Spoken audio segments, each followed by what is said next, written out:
পশ্চিম বর্ধমান জেলার অন্ডালের খান্দ্রা এলাকার নাগকুলিয়ারিতে অবৈধ বিদ্যুৎ সংযোগ বিচ্ছিন্ন করাকে কেন্দ্র করে উত্তেজনা ছড়ালো এলাকায়। অভিযোগ, দীর্ঘদিন ধরে বহু পরিবার ওই বিদ্যুৎ সংযোগের উপর নির্ভরশীল ছিল। হঠাৎ করে সংযোগ বিচ্ছিন্ন করে দেওয়ার সমস্যার মুখে পড়েন সাধারণ মানুষ। এর প্রতিবাদে সিটু নেতৃত্বের ডাকে রাস্তায় নামেন এলাকার বাসিন্দারা। বিক্ষোভকারীদের দাবি, আগে বিকল্প ব্যবস্থা করতে হবে, তারপর সংযোগ বিচ্ছিন্ন করা উচিত।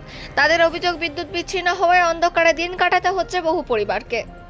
বিক্ষোভ চলাকালীন এলাকায় উত্তেজনা তৈরি হলেও পরিস্থিতি নিয়ন্ত্রণে রাখতে ঘটনাস্থলে পৌঁছায় পুলিশ ও প্রশাসনের আধিকারিকেরা। সিটু নেতৃত্বে জানিয়েছে, সাধারণ মানুষের স্বার্থে দ্রুত সমস্যার সমাধান না হলে আগামী দিনে আরও বৃহত্তর আন্দোলনে নামবেন তারা। অন্ডাল থেকে অজিত মিশ্রা, রিপোর্ট নিউজে।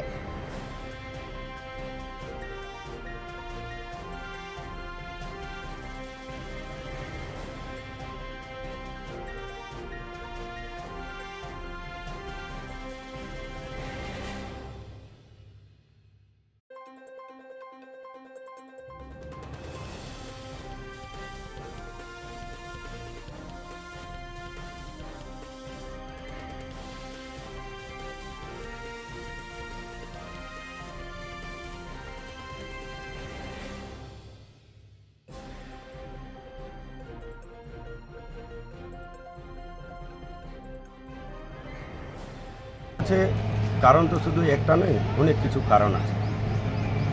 প্রথম মুদ্রা হচ্ছে যে কলিয়ারি আমাদের যে 3 শিফট চলত, সে কলিয়ারি আজকে 2 শিফটে চলে আসে।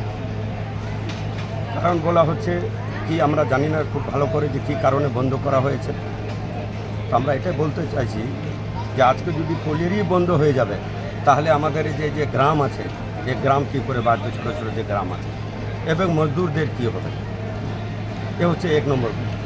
2 নম্বর হচ্ছে যে বাড়িতে যে বিদ্যুৎ কাটার জন্য নোটিশ দেওয়া হয়েছে, কিন্তু আমাদের তো একটা এগ্রিমেন্ট ছিল যে 5 কিলোমিটার আশেপাশে যে গ্রাম আছে তাকে বিদ্যুৎ দেওয়া হবে, তার বাচ্চাদের পড়ালেখার জন্য শিক্ষার ব্যবস্থা করা হবে, স্কুল দেওয়া হবে, জলের ব্যবস্থা করা হবে এবং মেডিকেল ফ্যাসিলিটিও দেওয়া হবে। কিন্তু দেওয়ার কথা তো বাদ, আজকে বারবার যারা গ্রামের আশেপাশে আছে তাদেরকে হুমকি দেওয়া হচ্ছে, তাদেরকে প্রতারণা করা হচ্ছে, বারবার দিয়ে বলছে বিজলি কেটে দেবো, এবং পুরা এলাকাতে চারিদিকে আপনার নোটিশ দেওয়া হয়েছে কলিয়ারি বাঁচাবার, আর এই গ্রামকে তাড়তে দেবো না, বিজলি কাটতে দেবো না। তার বিরুদ্ধে আজকে আমাদেরকে এই জনসমূহ দেখছেন, এই যে বিরোধ, এই জন্যে আজকে আমাদের এখানে মিটিং। আমরা কোনো মতে কলিয়ারিকে আর বিক্রি হতে দেবো না, আর এখানে খুব শীঘ্রের মধ্যে 3 শিফট চালু করতে হবে। তার সাথে সাথে এই যে ওয়েজ বোর্ড যে 12 লাগু হওয়ার কথা আছে, এই লাগু হওয়ার যে প্রক্রিয়া আছে, সেটা শীঘ্রই কেন্দ্র সরকার যে আছে তাকে আরম্ভ করতে হবে। আপনার পরিচয়? আমি আহমদ খান, পশ্চিম বর্ধমান CMSR সিটুর সেক্রেটারিয়েট মেম্বার।